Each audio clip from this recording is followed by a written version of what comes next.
Good morning, everyone. How was your evening?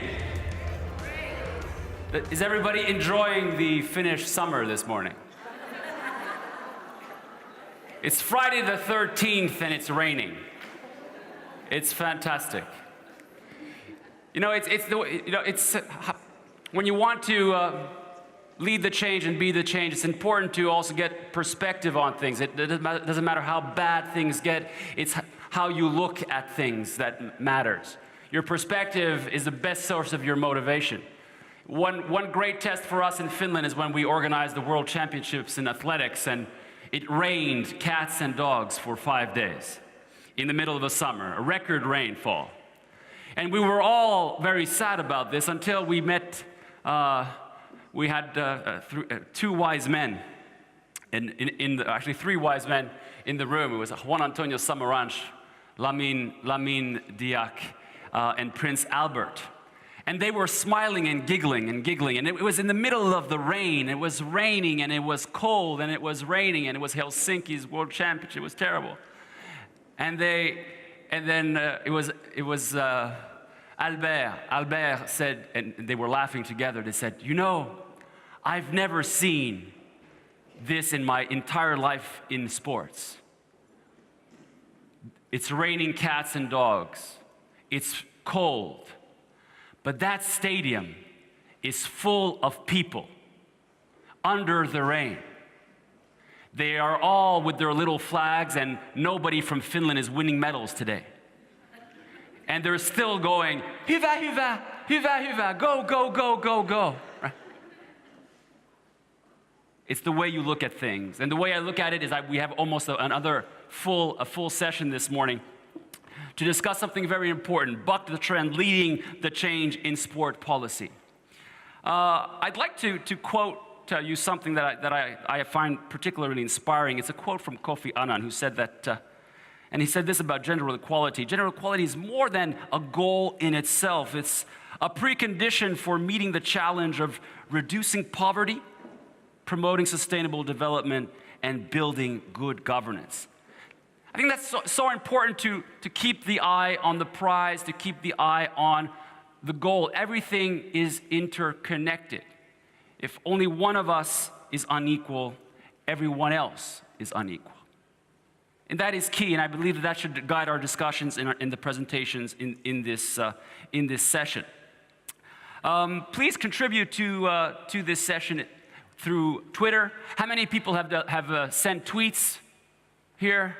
That's not enough, okay? How many have committed on Twitter already? That's not enough.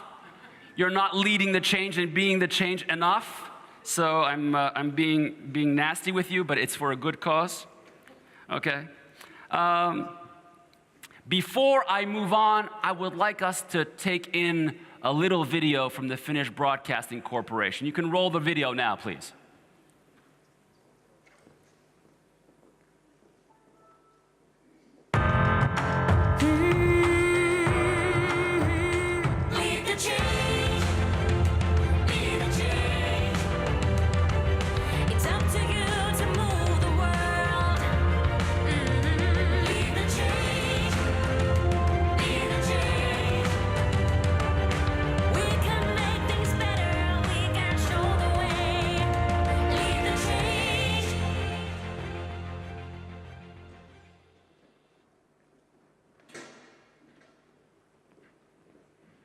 Well, we are bucking the trend, and there's one trend that has been bucked. I've had many years of working for NGOs at one great UN organization, UNESCO, the United Nations Education, Science, and Culture Organization. Believe it or not, it took them over 60 years to make a very, very wise decision, is to make sure that the top person is a woman. And I want you to give her a very, very warm welcome, Madam Director General Irina Bokova. Welcome.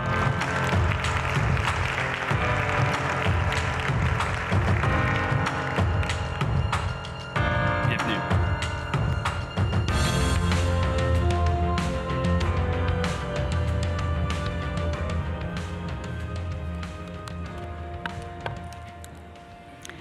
Thank you very much for this very enthusiastic presentation and welcome. Dear friends, Excellency Minister Dorcas, Makgato-Malesu, Minister of Trade and Industry of Botswana, all our Swedish friends, ladies and gentlemen, I'm not welcoming particularly President Tarek Halonen, but I know that she will be coming a little bit late during the day, and I would like to express my deep respect and admiration for her. I'm very honored to be with you here today in Helsinki to pay tribute to this International Working Group on Women and Sport, and also to celebrate the 20th anniversary of the Brighton Declaration on Women and Sport. We all know the aim of the 1994 declaration was very clear: to develop a sporting culture that enables and values the full involvement of women in every aspect of sport. 20 years later, today, the time has come to review progress, and I wish to thank the government of Finland for its global leadership in promoting the rights, dignity, and development of women through sport. Much has changed over the last 2 decades. Sport has gone global and become big business. At the same time, we have seen a dramatic decline in the practice of sport, unfortunately. We see a drop-off in physical education. We see doping and fraud. We have gathered today because we believe in sport. We believe sport carries benefits far beyond the grounds of stadiums, by bringing people together around shared values, by contributing to healthy lives and resilient societies, and not least by strengthening the fight against violence and by empowering women. The stakes extend far beyond sport itself.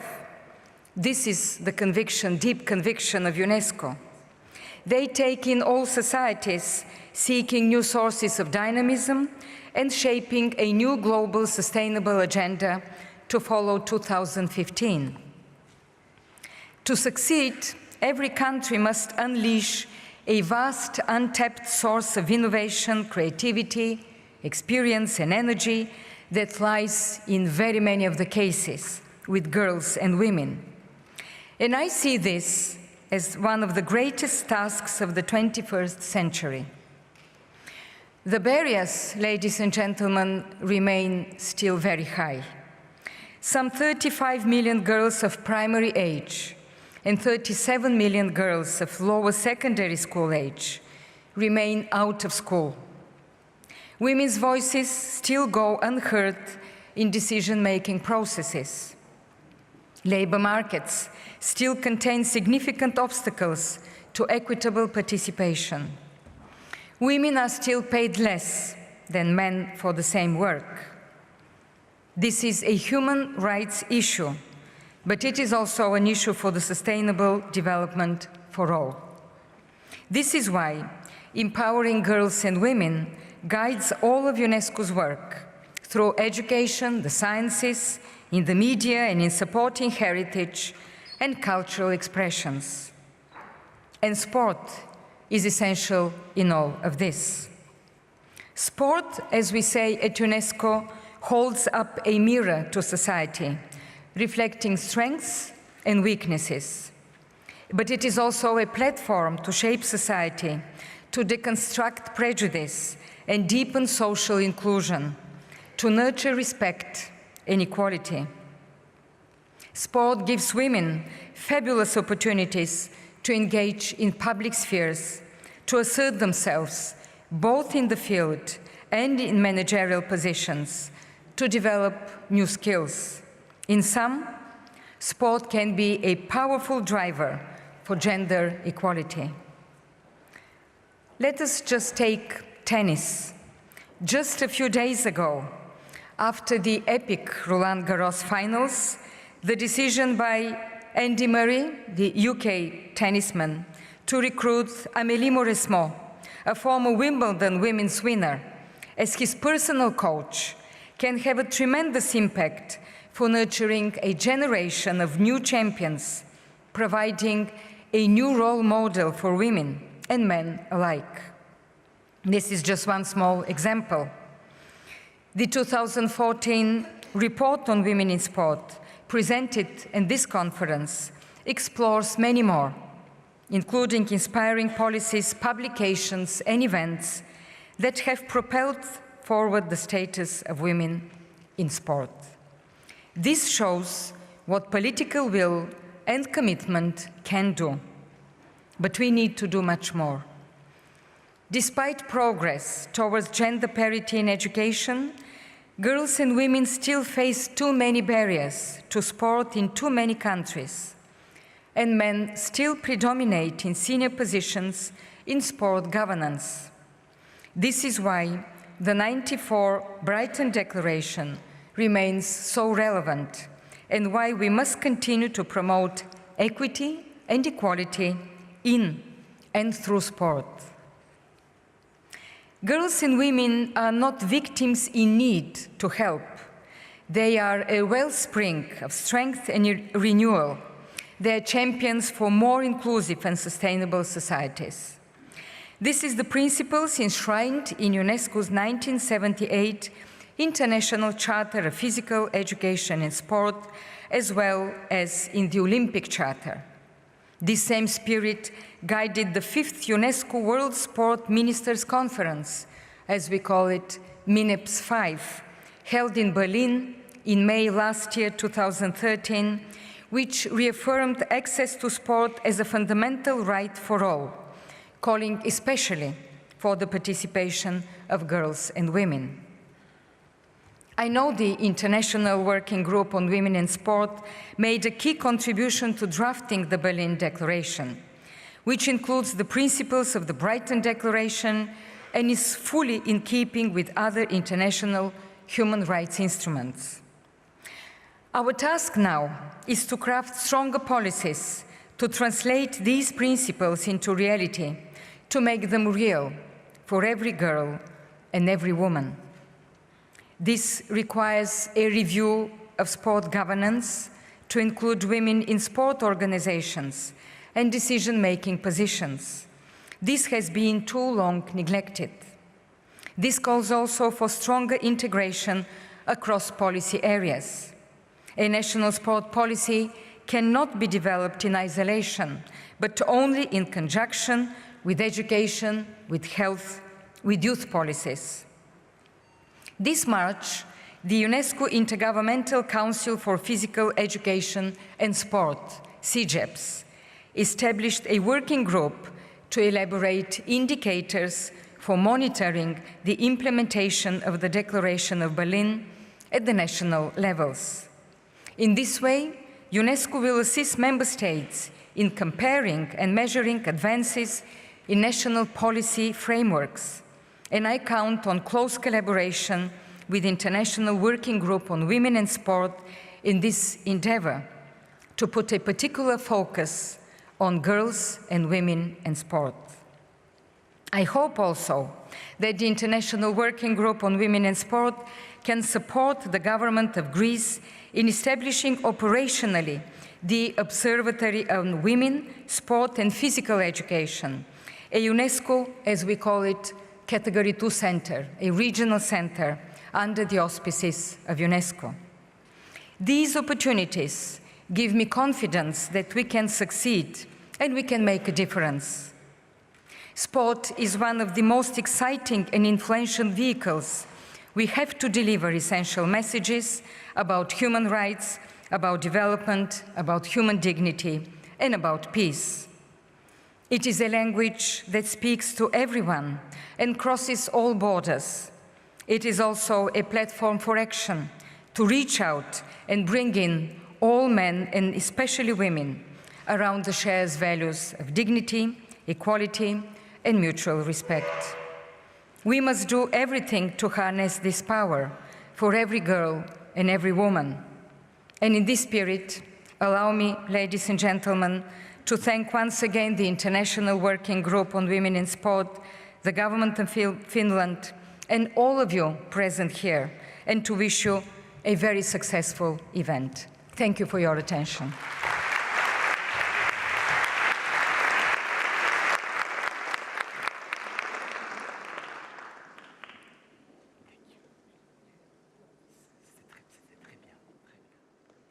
Thank you, Madam Director General, for that great opening speech. Very appropriate for bucking the trend. I think that the work you have always done at UNESCO was always ahead of the curve, ahead of the trend, and it continues to be so. Our next speaker this morning, well, she wanted to be a leader already when she was a young Girl Scout. Or a Girl Guide, as it were. She has led the change in her native Botswana in many strategic organizations, including the Barrow World, a very large corporation, Air Botswana, and as chairperson of the Botswana National Sports Council. Now, as Minister of Trade and Industry in her native country, she intends to lead the change even further. The resolve of her country is clear, as they are now embarking on this great course of hosting the IWG Secretariat and co-chairpersonship for 2014-2018. Now I feel under pressure because I have a very big upside on this last line. Madam Minister said that she would give me a big hug if I would pronounce her name correctly. I'm under very big pressure. So please welcome the Honorable Dorcas Makgato-Malesu.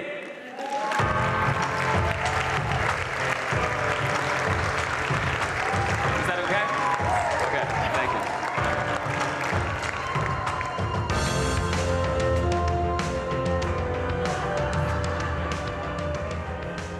you. Good morning to you all. I had to lobby for the pronunciation, and I had to promise him a hug. He's done very well. I think he loves hugs. Distinguished ladies and gentlemen, a very good morning to you all. I feel very honored, first of all, to have been invited as a speaker to this conference. And the reason I feel very honored and very excited is because I have been part of this movement for a while. Although I was not in Australia, but I've been to all the conferences, I think, except one. Having grown up in sport as a volleyball player, having been in the administration of sports in Botswana, having been the founding president of Women in Sports Botswana, I am very delighted to be here this morning. I have also been to a number of conferences, starting with the one in Windhoek, all the way to Montreal in Canada, all the way to Kumamoto in Japan, and today we are in Helsinki.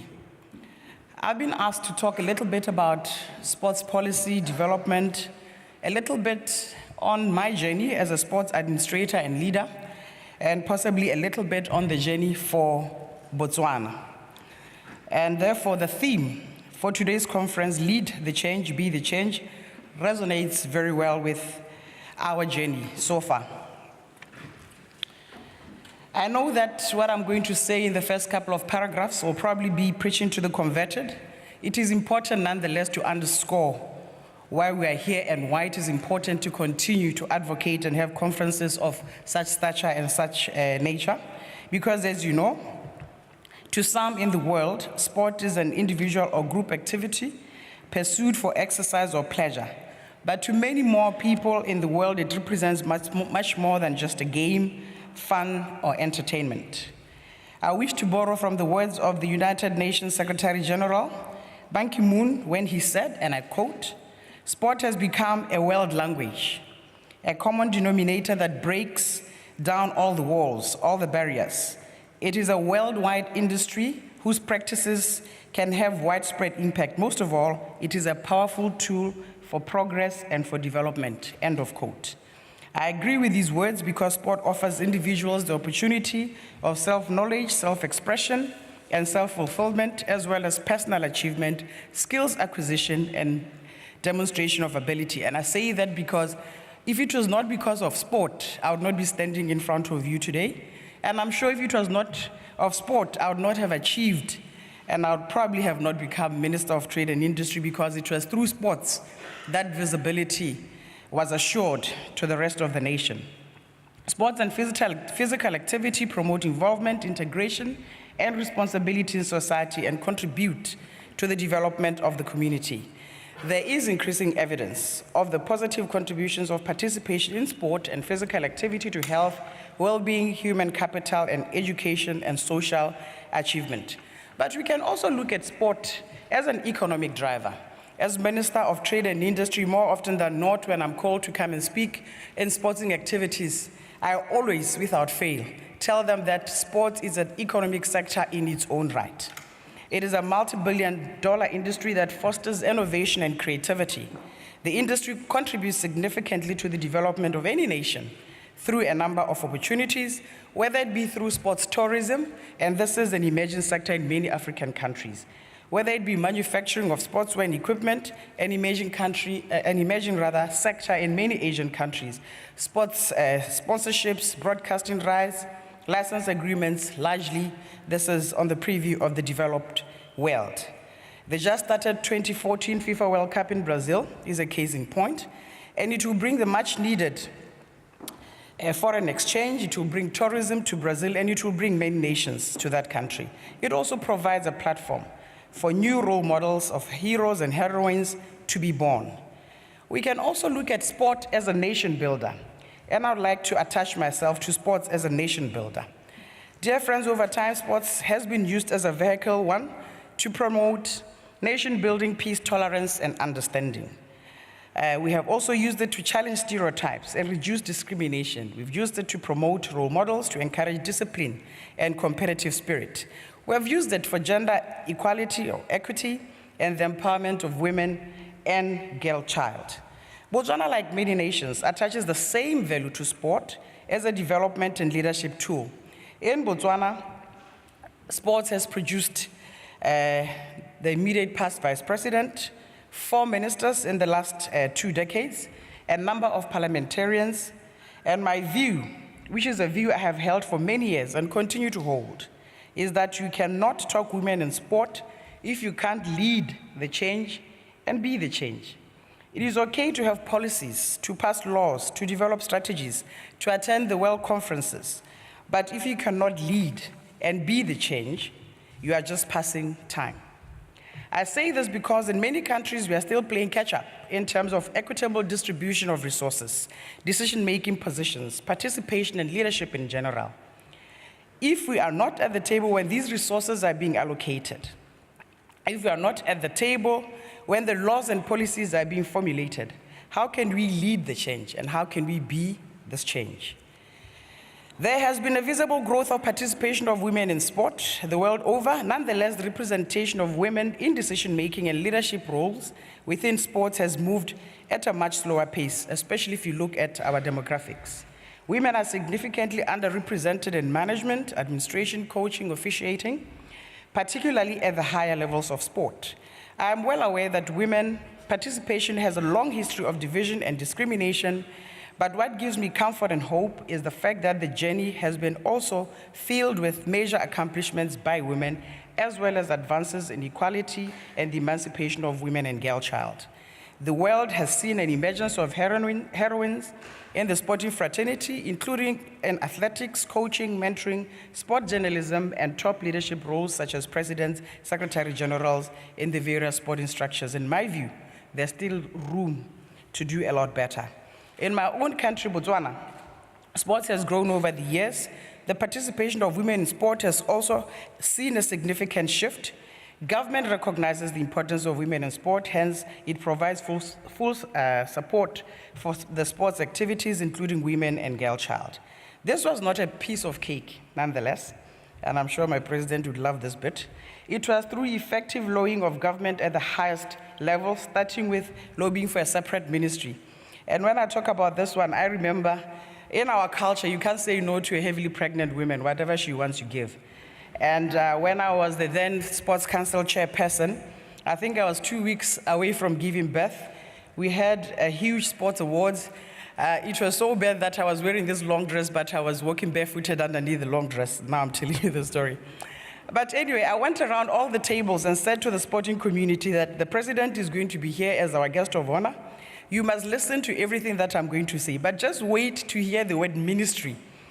As soon as you hear the word ministry, just stand up and clap and make as much noise as you possibly can.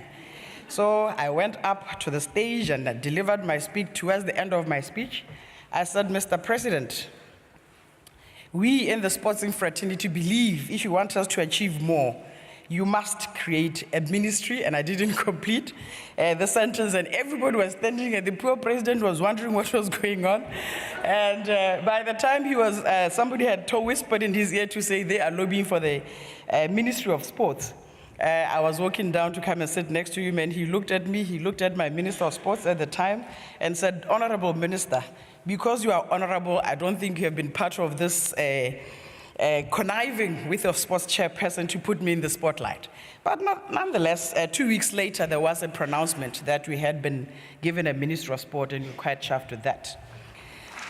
Then, to the mainstreaming, thank you, to the mainstreaming of women in sports within the new Sports Commission, and we are currently reviewing our law to establish this. We have been active in that arena to make sure that we are not just in the periphery in some subcommittee of some less prominent structure. We wanted to be at the center stage, and I'm happy to report also that government has acceded to this request. This effective advocacy has produced the likes of the current world 400-meter champion, Amandla Munsu, the past Paralympic 800-meter champion, Tsutle Homorama, presidents of volleyball, netball, chairpersons of Sports Council, and also the chairperson of the just ended second Gaburu in 2014 Africa Youth Games Organizing Committee. I must mention netball because, as you know, netball is a women's sport, but for many years, as far back as I could remember, the president had always been a man. It just didn't make a lot of sense to me. Until I had to go to them. This was around the same time when I was heavily pregnant, and I went to that conference, and basically, I utilized that time very well, because again, they couldn't say no. I went to their meeting, and I said to them, it will not make, I looked at the make-up of the people that were at the conference. It was all women, and I didn't understand how they were going to vote a man to be president. And I must say, today, we have had a netball president for many years to come. So we're also quite happy with that effective lobbying. Meanwhile, despite the significant growth of women participation in sport, there's still a lot that can be done. Out of 302 sports administrator positions in Botswana, women count only for 76 positions, and this translates into about 25%. We would like to see this number go up, certainly, both in sports administration and at a technical level. I must emphasize, however, that women in the corporate sector are not only critical to influencing decision-making at their various workplaces regarding sports sponsorship, investment, and development, but also have a role to play in getting involved in the day-to-day operations of sports development by volunteering their services. I think this is a significant and a large enough sector that often we have ignored in utilization of them as a resource that is available to us in sport. I think it is key to our development, especially that if we don't have access to resources, they have access to resources and they can assist in our movement. Ladies and gentlemen, the role of sport in development will continue to grow, but for this to happen effectively, it is important for us to address a few key issues at a number of levels. First, we must provide policies that are supported by a firm legal framework. That is key. Secondly, we must monitor and evaluate the impact of activities and programs to address the developmental gaps and shortfalls regarding women in sport. I think year on year, just like we do with any business, there has to be a bottom line. There has to be our goal, there has to be what has to be achievable, that is tangible, and then we have to measure and continue to address the gaps. Third, we must provide strategies that profiles women to ensure increased media coverage and the quality thereof. This will lead to the development of a more positive female role models. Fourth, we must identify critical partners and allies to promote women participation in sport. This will provide a base for a very strong network. Lastly, we must advocate, and continue to advocate for equality. And who's going to do all this? It is going to be all of you in this room. And please tell those that are not here yet that it is going to be all of us in this room. We will be the change, and we will lead this change, and we will be this change. Let me just share a little bit of my journey when I was president of Women in Sport Botswana. it might assist to others. For each and every conference, I had a strategic objective that was known to me and not to anyone else. When we went to Montreal, for instance, I looked at the room and I said, you know what? There's so many sporting bodies in here. There's so much resources in this room. It's not funny. There is no way I'm going to go back to Botswana without some resource of some form. I didn't know what it was at the time, but I knew I was going to go back with some resource or something that was going to help in my course. And by the time the conference finished, I had networked, I had secured from Commonwealth Games Canada a resource in the form of an intern who was going to be in Botswana for 12 months to go and assist us in the implementation of our strategy. Fast track to Japan. Because I had seen the value of the influence I'd had in both Windhoek and Montreal, I said we must extend the number of women that can come with or without government support. At the time, we didn't have any money, but we set ourselves a target and said, when we go to Japan, there'll be bare minimum 20 of us. We will make sure that we are with a woman minister. It does not matter whether the ministry is relevant at the time, but she must be woman. And we did. We begged, we raised funds, we did everything possible. But we managed to go to Japan. There was about 20 or so of us, and we managed to secure the Assistant Minister of Education at the time, who became our effective lobbyist within cabinet for all the activities of women in sports. Those of you that were there, we were the loudest group in Japan. The next big target was certainly to advocate and lobby for the hosting of the conference, and on that note, I'm happy to be your patron for this conference in 2018. I look forward to welcoming you in Botswana in 2018. We refer to Botswana as our pride, your destination to come and enjoy, your destination to come and invest in, your destination to come and tour. My commitment to you is an enjoyable conference with a difference, a committed government to your cause, a hospitable sporting community, and a country that you will never forget in a long time. That is my commitment and our commitment to you. In conclusion, ladies and gentlemen, sport is a unifying force beyond understanding. Women in sport have provided inspiration to both young girls and boys. In the future, this multi-billion pula or dollar industry will contribute more foreign exchange earnings for more nations, especially developing countries. Sport will continue to enrich the social and cultural fabric of communities to make countries more attractive locations for investment and tourism. This is indeed true for Botswana, where we recently hosted successfully the second Africa Youth Games.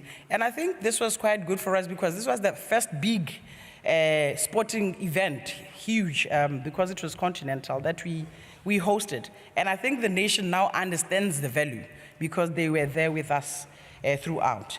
To women in sport, to all of you in this room, I salute you. You are the true heroines, and I urge you to continue to make the sacrifices that you make each and every day. Provide alternative and diverse approaches to management and sport leadership in general, as these will shape the attitude towards women's capabilities as leaders and decision makers of tomorrow. Continue to inspire more young people to lead better lives, to make them believe that they can also contribute towards the development of their countries through sport. I therefore end my speech by saying to you, you must lead the change and you must be the change. Thank you very much for your audience.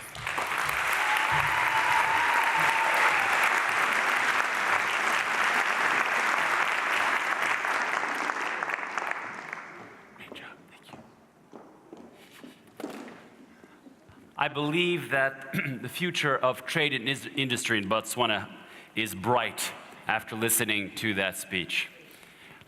Fantastic level of energy, great vision for the future, and we're all looking forward to being in Gaborone in 4 years from now. Who intends to go there, by the way? Take a look now. If they don't show up, you know who to blame. Yeah. All right. There's something in the air, ladies and gentlemen. Yesterday, our good friend and IOC member of Finland, Peter Talberg, came on stage very bravely, without a voice hardly, but wanted to show that he can also lead the change and be the change, with almost no voice. And now I've just received a piece of paper telling me that our next speaker has lost her voice completely. She cannot come on stage to speak at all. I'm suspecting that Peter gave her a big hug yesterday. You know, so you know hugs are dangerous. Yeah, but I love them anyway, and it's worth the risk. It's worth it, and there's always a plan B. There's always somebody to step in your shoes, and there's somebody who will be stepping into Madam Commissioner's shoes today. She is the Director of Youth and Sport within the European Union. She is an Italian national. She has with a background in communication and funding management, and started her career at the European Commission more than 20 years ago. She is Chiara Gariazzo.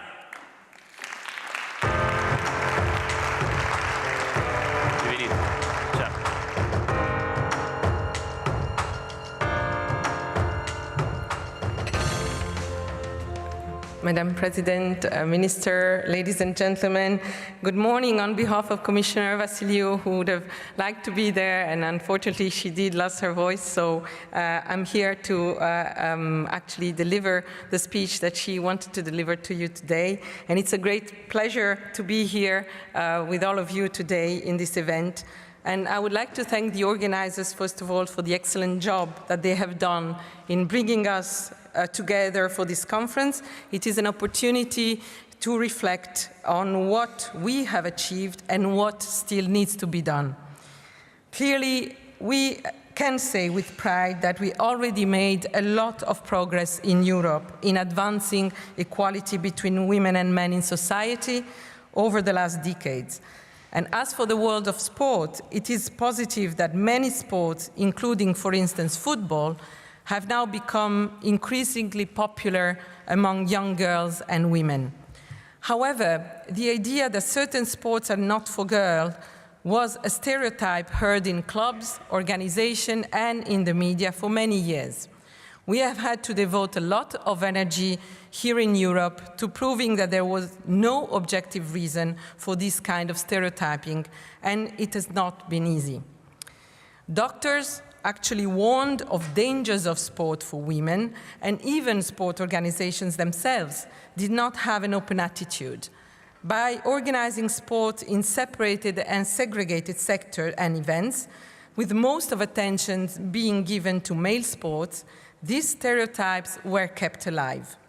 Female school teachers, including gym teachers, have been a commonplace for many years now, whereas in sport, female coaching or leadership has not. Female coaches for the first team or mixed teams, even at grassroots levels, were the exceptions because sports own regulations. Also, some sports were defined by the public as typical for men and others for women. It all led to a system where girls in ice hockey or boys in rhythmic gymnastics were seen a little bit as outlaws. Luckily, our fight against such stereotypes has shown positive results, even if it is clear that indeed more needs to be done. This conference, therefore, comes at the right time, calling for the renewed focus on gender equality in sport. We welcome very much this interest because although the participation of girls and women in sport has increased substantially, we should not forget there is still a huge gap in many countries. So yes, we have made progress. We should certainly celebrate today the 20th anniversary of the Brighton Declaration and the interesting initiatives taken since by many of you present here today. But more momentum for change is needed. Declarations and conventions have not led to systematic and ongoing improvement. Initiatives have seldom been embedded in a long-term approach, focused on long-term concrete outputs. Sometimes the implementation has been limited to the launch of a Women's Sport Commission, but without a clear mandate. Concrete measures have only been taken in a number of sport organizations and authorities. Moreover, the fight for gender equality in sport has tended to focus on equal representation in the boardroom, forgetting the quality element of the gender approach and the importance of the relationship between women and men. There is certainly a great need to reach a more balanced representation of women and men in key positions of coaching and leadership in sport governing bodies. but equally to create a safe environment which will welcome girls and women in sport. And there is a need to change attitude and culture of the whole management, of all the coaches and others working with the athletes. Gender equality should include training of male and female executives and managers, coaches, and other workers and volunteers to make them all gender sensitive. For this reason, some time ago, we asked a group of high-level experts, and most of them are here today, to prepare a proposal for future actions on gender equality in sport. We wanted them to break through the gender barriers still existing in the world of sports and to address some of their root causes. The proposals were discussed at the EU Conference on Gender Equality in Sport, which took place last December in Vilnius, Lithuania. We would like to recommend the outcome of this work to you, as the orientations suggested are an invaluable input into the current debate. These include, for example, gender-friendly procedures for identifying candidates for posts, for nominating gender-balanced committees, and for election procedures and human resources policy. But maybe even more important is the message that gender equality should be part of a strategic plan with concrete measures going beyond the boardrooms. It should include the position of coaches, safeguard the sporting environment from sexual violence, and really tackle stereotypes to make sport comfortable and challenging for everybody. Today, we are happy to announce that last month, thanks to the EU-Greek presidency, the 28th European Sport Ministers adopted important conclusions on gender equality in sport based on the very proposal for strategic actions of the group of high-level experts. The ministers and the Council invited all the EU member states and sport organizations to take action in the field. Such action should include developing national action plans, concluding general agreements, or devising a strategy on gender equality in sport. And the Commission has been invited to establish a set of guidelines which could support the implementation of future EU actions. Moreover, sport ministers also adopted the resolution on the new EU work plan for sport, which dedicates an important place to gender equality in the context of good governance for the coming years. Both the group of high-level experts and the sports ministers note that the need for a monitoring system, because further progress in gender equality in sports will not come automatically. Your Sydney Scoreboard initiative was already an important first step to measure women representation in leadership positions in sport. However, we think a wider scope is necessary with a regular update and not only on a voluntary basis, in our opinion. UN organizations, IWG and ICO, for example, together with organizations such as the European Institute for Gender Equality, should define clear indicators so that every continent could deliver the overview we need. As we all know, facts and figures are not a guarantee for a real change. Therefore, we also could get inspiration from the European Commission's challenge to business leaders in Europe to increase women's presence on corporate boards, the so-called Women on the Board Pledge for Europe. Similar to this initiative, we would like to invite every international sport organization, including international governmental organizations, to ask their member organizations to pledge regularly for concrete initiatives in gender equality in their sport. And we would like them to make their concrete plans public, for example, through a common open website. This would generate transparency and would inspire organizations to act, and it creates opportunity to discuss the progress made at conferences and seminars like this one and others. And why not start with all the signatory organizations of the Brighton Declaration, for example? Might it be possible also to have a special award for the most gender-friendly member organizations? Maybe this concept would need more reflection. But if the pledge board is based on a common accepted format between the main stakeholders, it is something that we think is at least worth exploring as part of a whole plan or policy. We at the European Commission are, of course, ready to work together with you to lead this change. Ladies and gentlemen, sport organizations and governments should further encourage and facilitate gender equality in sport. There can be no excuse today for excluding women or men from any sport. A gender-friendly climate should become one of the main features of sport institutions in whatever sport. Our main aim is to ensure that in the years to come, sport will be made more attractive to all girls and women, whatever age or background. Sport is a healthy activity that helps build self-confidence and nurtures contacts with others. It should be possible for women, as it is for men, to participate, work, manage, and enjoy sport in a safe and secure environment. Apart from the equity dimension, let's not forget that this development could lead to a very interesting new market for the sports sector and related industries, including the media.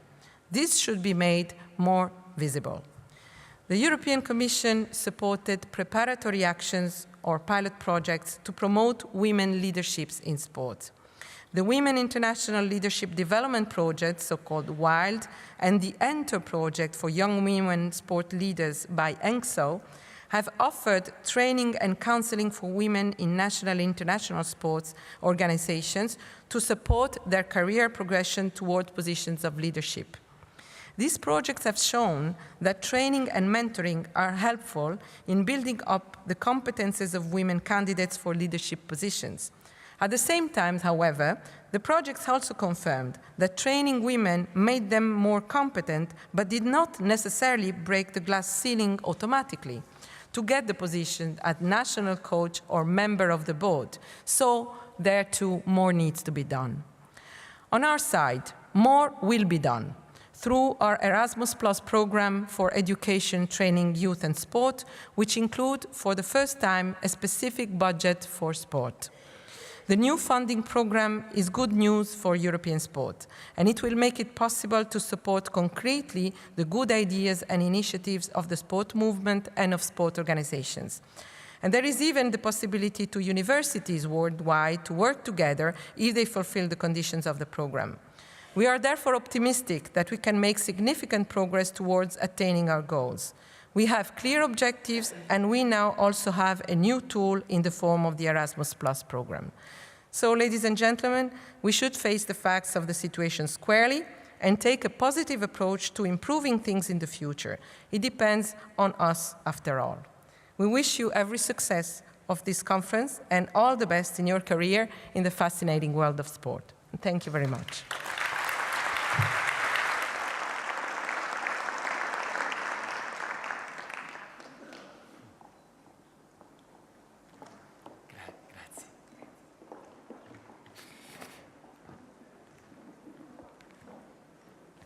And who says that the European Commission doesn't do anything?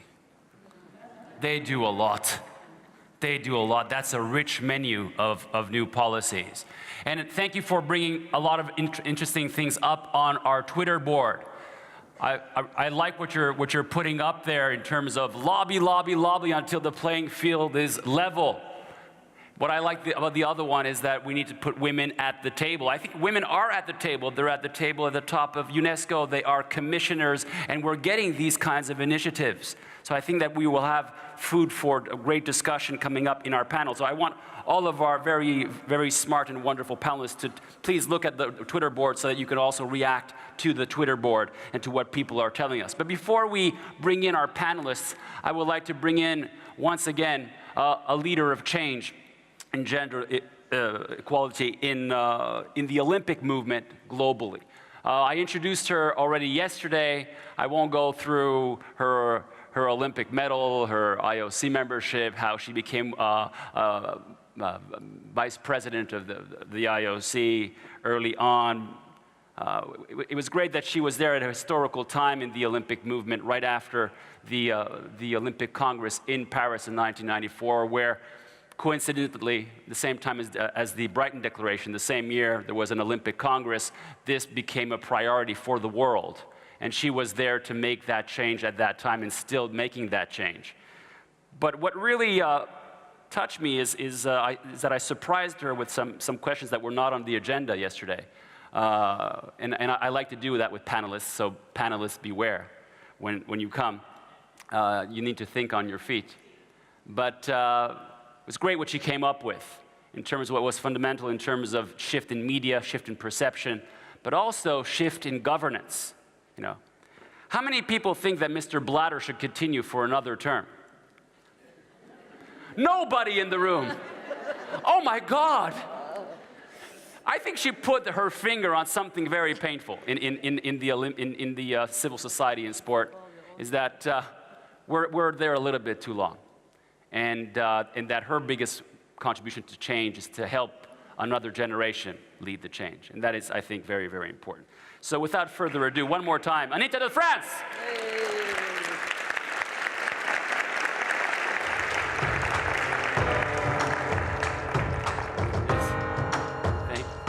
Sure. Want me to work? Yeah, you can go there.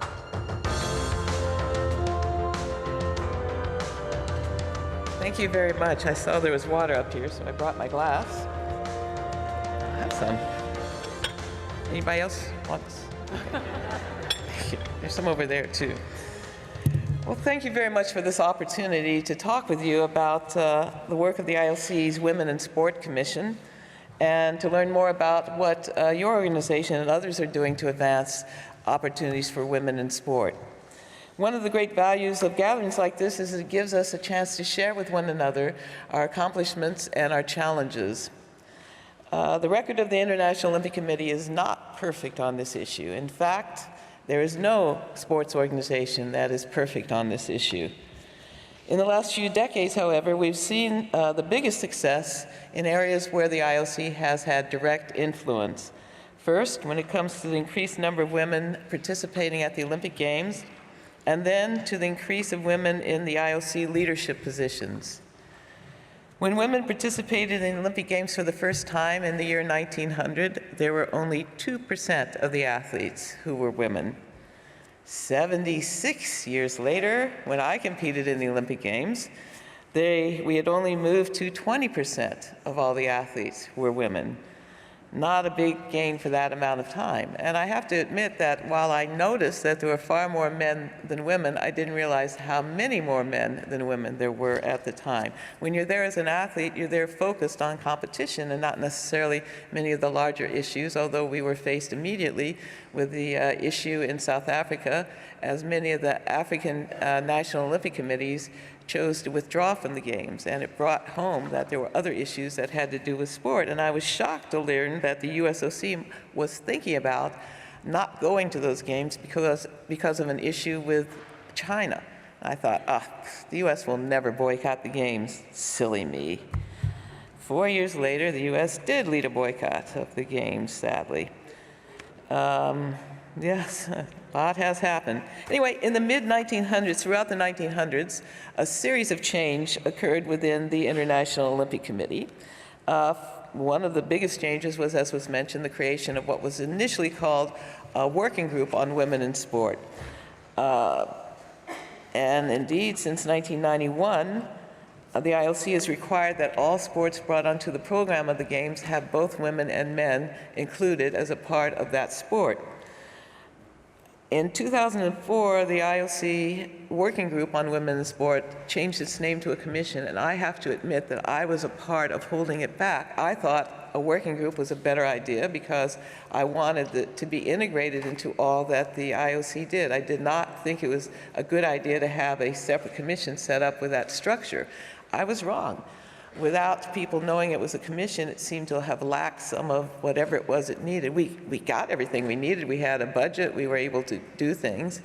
But I was not appreciative of the title commission. So I learned that it was important to have the same title as other organizations. And certainly for the staff working inside Olympic House, it made an enormous difference that I did not fully understand. And I have to apologize again for the staff who were working hard to do what we were asking to do, but as a working group, it didn't have the stature in-house. So you need to understand the structures in which you're working to appreciate that a title makes a difference. The title made a difference.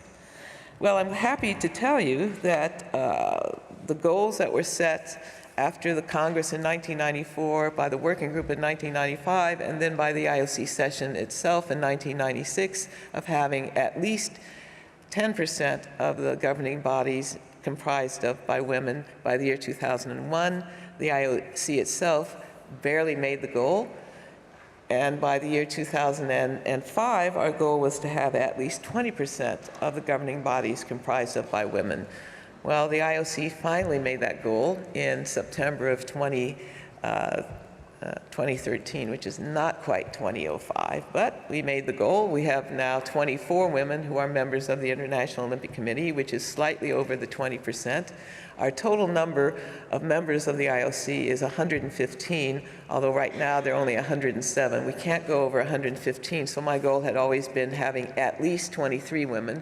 Therefore, we would meet the at least 20% goal no matter how many members we had. So we've exceeded that by one member.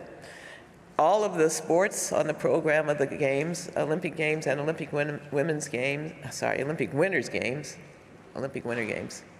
Let me start again. All of the sports on the program of the Olympic Games and of the Olympic Winter Games have women's events now. By the way, there was once something called the Women's Olympic Games that were put on by a woman in France, Alice Milliat, that was so successful. It was only track and field that it was so successful, however, it caused the IAAF to realize that they needed to petition to have, and that's how it happens, the international sports federations have to ask the IOC to have events on the program of the Games. So the IAAF, the International Athletics, well, it's called a little different, something. The International Association of Athletic Federations is what the IAAF means now. It finally asked that track and field be put on the program, and that's why track and field came on the program of the Olympic Games in 1928. Most people don't know that it wasn't until 1928 that track and field events for women was on the program of the Games. Meanwhile, a French woman had created a magnificent opportunity for women to compete at the international level in track and field, and there were some 30,000 spectators who came to those events. Once track and field was on the program of the Games, that was the demise of the women's individual event. Sorry for that aside, but I thought it was important to let you know about that. So back to the original programming here. In 1996, the IOC concluded it should have a goal to have all of the National Olympic Committees have women Olympians, and in 2012 at the London Games, we finally achieved that goal. So we achieved having all the sports on the program, we achieved having all the National Olympic Committees in the world to have women. In 1996, when we started the process, there were 26 National Olympic Committees that had never had women compete for them in 1996. The number of National Olympic Committees in 1996 was around 180. We're now at 204, and all of them have women Olympians, which is very important to the Olympic movement. So we succeeded in that. We succeeded in making our at least 20% goal within the IOC.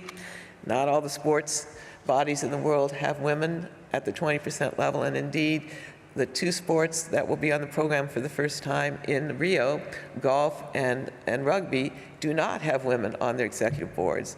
As they were bidding to become sports on the program, they led me to believe that there were women on their governing bodies. So I was shocked and disappointed to find out that now they're not. So we're working to help them have women on their governing bodies, because every sport will do better when it has women. There are many studies that show that boards of directors are far more successful when they include both sexes. So we want every sport to be successful. That's our only goal. And to have women involved on the boards along with men.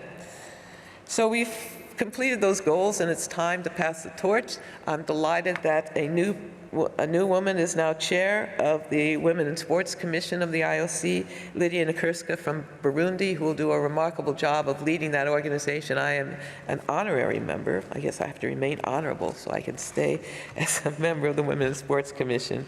It'll be a delight to continue to see the progress. You know, the IOC in order to encourage National Olympic Committees and other federations and sports bodies, we established that goal. Many have not yet made the goal, so it remains open.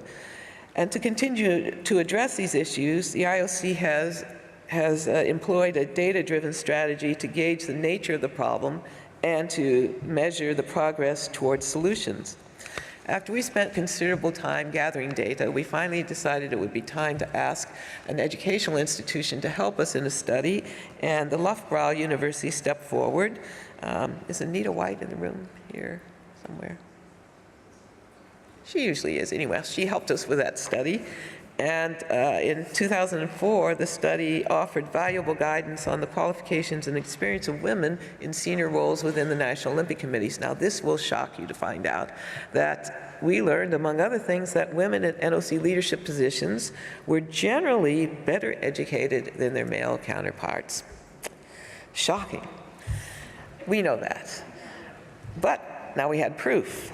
We also learned that women in lower-level NOC roles were well qualified to take on more responsibility, as often is the case. Excuse me.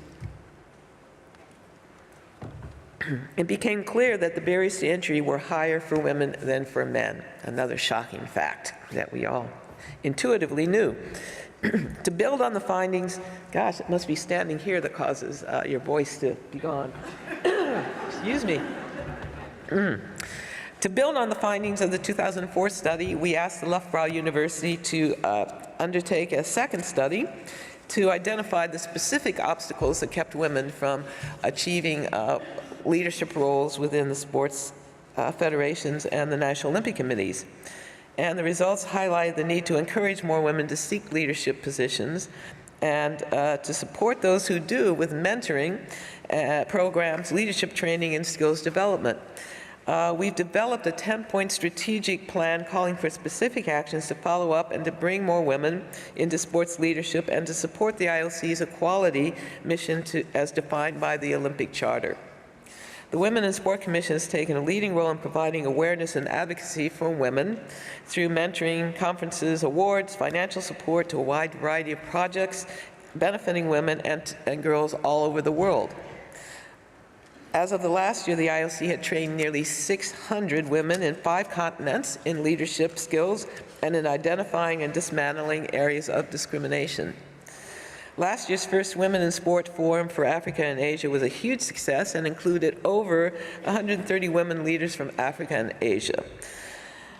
IOC Women and Sport Award winners and representatives from the United Nations agencies and NGOs, the IOC, NOCs, and IFs.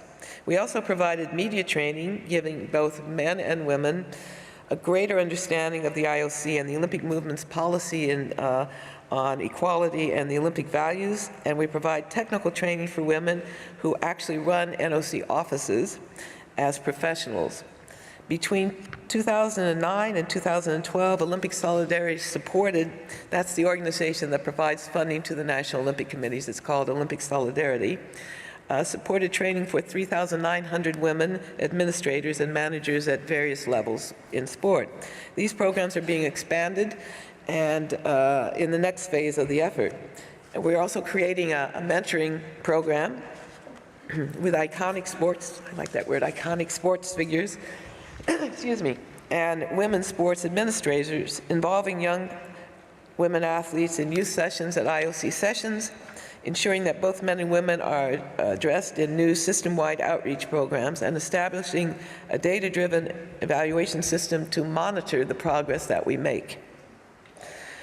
To ensure a more sustainable approach to leadership training, we're also developing a new train-the-trainer approach so that we can have people who are in an NOC or in a sports federation who can train the next generation. It takes special skills. Not everyone is cut out to do this, but when we find someone who has those skills, we want them to learn more and be able to utilize them. The Commission is also encouraging initiatives that provide a framework for supporting women worldwide. And annually, we have a sports awards that recognizes the work of women and men throughout the world who have made a significant impact on supporting women in sport. Last year, we honored, as we usually do, 6 remarkable women, and this time we provided a financial support for those who won the award. So once you've won the award, you can then apply for between $30,000 and $60,000 to support a project that you might have in the subsequent year. And I'll just take a moment to tell you about the winners last year. The winner of the World Trophy and I'm unfortunately going to butcher their names, please excuse me. Alam Salem Mubarak Al-Mana, president of the Qatar Women's Sports Committee, played a central role in ensuring that the Qatari women actually were able to compete for their country in London. She also has worked tirelessly to provide greater access to sports for girls and provide training for women coaches. Janae Sarah Kamara, the winner in Africa, has organized awareness seminars and workshops throughout Guinea on the equality of women in sport. Busaba Yangbutui, the winner in Asia, has built on her experience as a competitive weightlifter and opened the sport to more girls and women in her country. Ona Bobine, the winner in Europe, has devoted her life to promoting sports among girls and women in her country of Lithuania. Catherine Alice Wong, the winner in Oceania, has been a pioneer for women in rugby. And Marlene Jornsrud, the winner in the America, I completely mispronounced her last name, I'm sorry, Marlene. The winner in the Americas founded a nonprofit organization in California to mobilize and inspire women athletes in all sports. She's also working with another organization with the grant to create a way to keep women in coaching, which is really very, very important. All of these dedicated people and others on this panel and in this room today, there will be a panel there, and in this room today have shown us how to lead the change to be the change. There are many others like them, men and women, working in countries throughout the world to ensure that girls and women have access to sport at all levels. They inspire us, and we can inspire and learn from each other as we continue this great march of progress. I have one request to make of each of you, of each of us today, and that is that each person commit to helping one woman, each of us commit to helping one woman achieve her goal in sports over this next year. If each of us can reach at least one more, just imagine, well, we don't have to imagine, we can mathematically figure out how successful we'll be. We will each be twice as successful as we are today. So I encourage each of us to commit to reaching one. I received an email last night from one young woman who's very specific about her goals, and I'm going to commit to helping her reach that goal. She wants a job in sports when she finishes college next year. So if you see me next year, please ask me whether I've been successful or not in helping that young woman reach her goal of having a job in sports next year. So next July, give me till July of 2015, and ask me if I've been successful. And I will ask you if you are able to do the same. Each of us has to take on the responsibility of reaching out to each one. And our motto at the 5th World Conference on Women in Sport in Los Angeles was "Together Stronger." Yesterday you saw the motto, "Stronger Together," and I'm just going to add, "Each one, reach one." Thank you very much for your attention to my presentation. Thank you so much, Anita, again, for inspiring words. And I'm going to take you up on that. I actually am very active in mentoring myself, and I like to segregate in my mentorship. I only take young women and immigrants and also people who are just starting out in the career. I have 5 mentees, 3 of which are women. And I think that's the biggest thing we can do to change our world and our society. We are running a little bit late on our schedule. We already had a very tight schedule for our panelists, and it's a bit of a shame because these are first-class panelists. In this panel, Europe meets Asia, Asia meets Europe. We have great leaders from both government, the academic world, the NGO world. What I'm going to do is I'm going to ask our four panelists to join me. This is a very sporty panel that we have here. You're standing up in this panel. So since this is about physical education and sport, it's a standing panel. And I will ask all 4 of you to come up, and I will present you in the order that you show up behind these 2 tables. Please join me.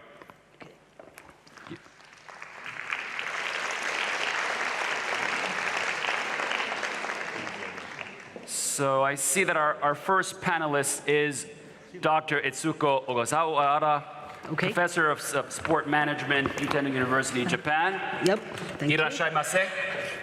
Welcome. Welcome. Then we have Birgitta Kervinen, President of the European Non-Governmental Sport Organization, ENGSO. Welcome. Give her a hand. Thank you. Yes. Give her a hand, please. Yeah. Hi, Ben. Hi. Then we have Harri Syväsalmi, who is the Sport Director, Ministry of Education, Culture in Finland. And give him a hand. It's very nice. Thank you. And we have with us the Vice President of the Olympic Committee, the Olympic Council of Malaysia, Beng Choo. Welcome. I'm going to start you off with the same question. All four of you, we have a short panel, unfortunately, but I want you in 1 or 2 minutes to answer this first question, then I'll have different questions for different panelists.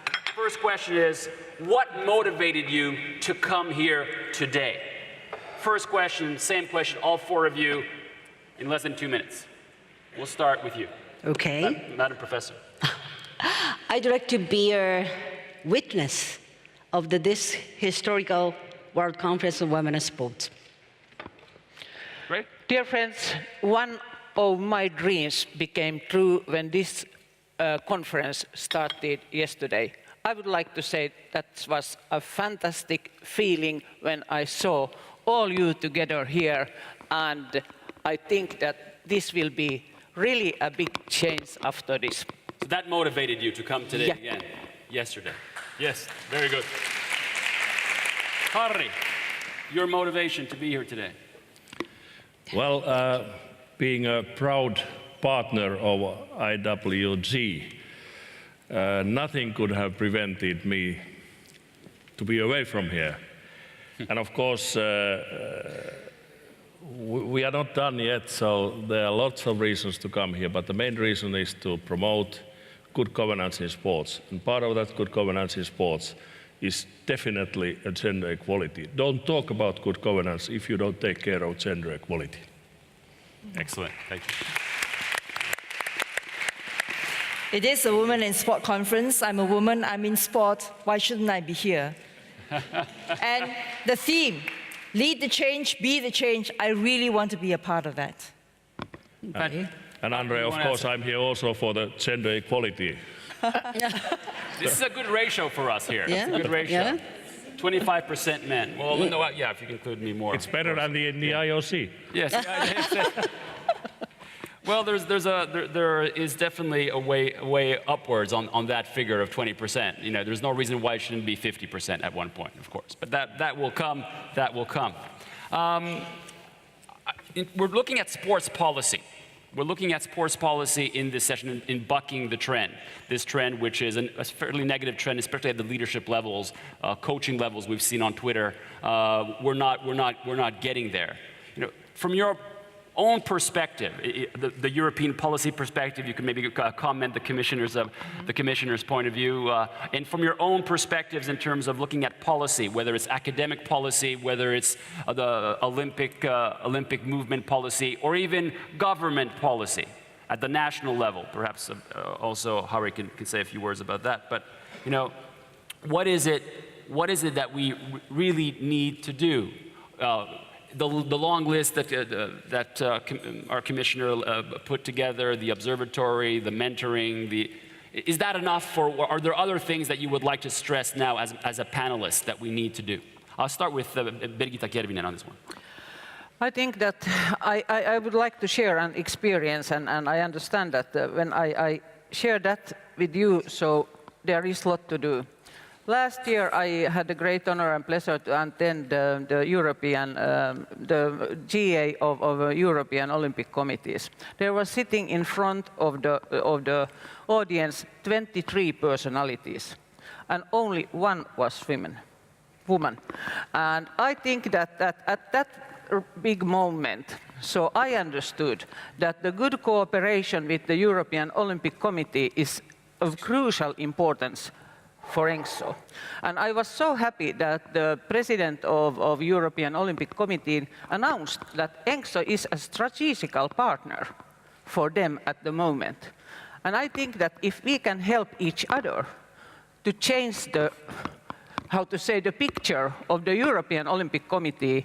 So I am really happy to do that and to help them to go further with this. So answering the question, basically these strategic partnerships, even between the NGOs that are critical, is one of the part of the solution. Thank you very much. Professor, any insight from your point of view in terms of policy from an academic point of view? Okay. I think we know there are so many policies and principles on the women's sports in Western countries. However, in Asian situation, especially Japan, we don't have a policy on the women's sports to advance women's sports. That's why the first step, we have to create the principles on the women's sports. You're starting from scratch. Yeah, we need it. And also, the more important thing is not creating a document. The document is not enough for us. For example, the English document, it doesn't work for us. We don't understand. That's already one barrier. Yeah, that's why we need to interpretation of that document, I mean the spirit of the document. Maybe we can figure out like pictures or some cartoon things. I think we will get the Helsinki Declaration in Japanese. We will do that, won't we? Terhi, we will get it in Japanese. You're committed to that. That's your commitment. That kind of things we need. Then we can promote that things. Ben Cholo, do you agree with what your Japanese colleague is saying? Is that's language is a barrier, you're starting from scratch. Is that the case in Malaysia? Tell me. Well, I don't look at anything as a barrier. I look at it as a challenge. I think that first of all, the women, we need to start with ourselves. We need to first change our attitude and aptitude. That don't expect that because we are women, we should be given a place, right? We need to work with the men. As the LA conference, as Anita has mentioned, together stronger and stronger together. What do we do when we get a Women in Sport Commission and a woman as a chair? All the members are women. Where are the men? Yeah. We need to make that change. Yeah. And secondly, the women also need to know that we have to work hard and we have to take the falls. If we can't take it, it's going to be difficult. And we have to drive the policy. For example, in the Olympic Council of Malaysia, we make a policy. If you come with a women's team for a competition, if your coach is a man, where's your women's team manager or where's your assistant women's team manager? We don't want a chaperone. We want somebody in that position. And if you give us a woman, we'll fund it. Otherwise, you pay yourself. What would you prefer to see in Olympic organizations or sport organizations? This is a challenge that we have at the IWF, where I serve on the legal commission. What do we want more? A council or a leadership council with 50% women, 50% men, or do we want a women in sports committee with 4 women and 30 men on the commission? Well, I think the women would like it all, if we can. But there are, I mean, it's not a numbers game. We have enough women who are capable of doing the job. It's the opportunities that need to be given to the women. Yeah. But the women at the same time need to realize that we need to work with the men. It's both together. On the issue of governance, that's a very good point. And we have somebody who's worked so much with governance over the years with the foundation of WADA, now working on a convention to fight corruption in sport. Harri, you have lived with sports governance issues your whole career. Anything specific at this time in our history that we can do to do even a better job and move forward perhaps faster on this front? Well, we have to bear in mind that in my country, we have had a strong policy on gender equality, and it's been a work of decades. Policy is good, but we have to make sure it starts working. So it's time to move in our country from policy to action. And I fully agree with you, my colleague here from Malaysia, that yeah, when the gender equality issues are part of the good governance, then there's a way out, then certainly. And of course, the good point is that sports is a universal language, as we have heard from many speakers yesterday and today. And of course, that's why we have to, as governments, we have to be partners with the sports movement to promote gender equality through good governance, and good governance, gender equality goes together. And then we don't have to start counting quotas. Then it's like breathing. I promised in the Finnish that we will continue to do the gender equality work as long as we breathe, and as long as it's as natural as breathing. And when we get there, we don't stop breathing. So it's time for action. That's a good analogy. I think, Birgitta, you want to add something? Yes. I just wanted to comment the one of the tweets. Yeah, please do. Like quota for sport institutions. And after the very long career I have had as a voluntary sport leader, so I think that if we cannot see the change in the sport institutions, so we have to take the quotas. And I think by that, so we can change also the way of leading the sport. So I don't believe anymore. So it is a bit of a numbers game, a little bit. Yeah, and I don't believe anymore only to the civilized discussion and the papers. There had to be stronger input. That's a very, very good point, and it goes to Harri's point that we need to move from policy to action. Now, this is going to be your last question, the same question to all four of you. To move from policy to action, what is it that inspires you personally to action? Because when you are inspired, you get things done. I'd like you to think about what inspires you into action. What is that source of inspiration, of energy, that gets you to get things done, from policy to action, each one of you personally? We can maybe start with you. I think it's the same as you would on a competition arena. When you see the young girls and women winning, that's a total satisfaction. It tells you that when you see them compete, and especially when you see them win, you tell yourself that it's all worth it. And I think if you translate that to the same way, whether it's administration, management, or leadership, when you see someone, especially a woman or young girl, even if it's in the school or in the university or even in the Olympic Council or in the Sports Federation, if they succeed, that's the satisfaction we will get, because we know that, and that inspires a deserving person has made it. That's great. Not a woman or not a man, but a deserving woman, but of course, all the more happier because it's female. Okay, thank you. Very good. Harri, what inspires you? Well, for me, it's joy of sports, power of sports. And I can't enjoy sports if I see things which are not correct, which are not right. It's a joy of sports to be able to enjoy it fully. You have to understand that if it's done in a way which is a proper way, and all the principles of good governance, etc., are there, then I can enjoy. Joy of sports, power of sports, to change the world. Fantastic. Thank you. Birgitta, what inspires you? Yeah. I was inspired about the minister from Botswana when she said that you have to have a strategy. Believe or not, dear friends, this conference has also had a strategy before, that we were successful to get it. And when there was a question about that we are not able maybe to do this conference and to get it, so I saw the power of all our women when they say that, yes, we will get it and we will do it. And when you see that something of your dreams are coming in front of your eyes and it's true. That inspires you. It inspires me, because it's something that then we can see that we have been successful all together. Fantastic, yes. You look inspired, Birgitta. You look inspired. Professor, tell us, what inspires you? Yeah, I think I remember the 1998, the first, my World Conference of Women's Sports in Namibia. There's lots of leaders around here. They inspired me, and always the leaders in women's sports in the world inspired me, and also the role model, every role model in each country and each regions and each association inspired me. And with this kind of the conference or seminar, yes. But you know, thank you, please give her a hand. That is definitely a source of inspiration. Yeah. And when we move from our policies to action through our inspiration, there are still some surprises along the way, all the time. And we wanted to keep this conference full of surprises on our journey, on our parcours towards change.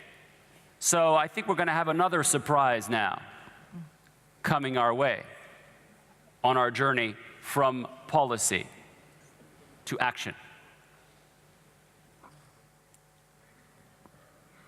I think we're not getting that surprise. Okay, well then we'll just call it a day. We got surprised. That's another surprise. Yes. Thank you, dear panelists. Thank you very much. Thank you. Thank you very much. Thank you so much. Thank you. Thank you. Thank you. Thank you. Thank you. Good job. Good to see you. Thank you. Yeah, A few things, ladies and gentlemen. It took me a long while. A few things about what's coming up. We will have a coffee break on the second floor. And during our coffee break today, we will have a dance show. So don't miss that. Matilda Mwabda dance group from Zambia, believe it or not. So you cannot miss that during the coffee break. And this is an amazing conference. You can tell that this is a women's conference. There's so much intelligence in the room, so much content. In no other conference I've ever seen 9 parallel sessions. 9 parallel sessions. 5 pre-coordinated sessions. 4 paper sessions. I mean, Jesus, this is it's an amazing source of inspiration and knowledge. Oh, what's happening? Oh my God, what's happening? Oh, there you are.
Surprises this conference is. 2 more things. Remember that we're back here at 13:30 for 100% sport. And at the end of the day, we will have a lot of program. We'll be reminiscing about the highlights of the Brighton Declaration, followed by a wonderful evening in Vanta Eureka. My God, you have so many things to do today. But you're going to be fine. It's all great stuff. Enjoy the coffee break. Thank you very much.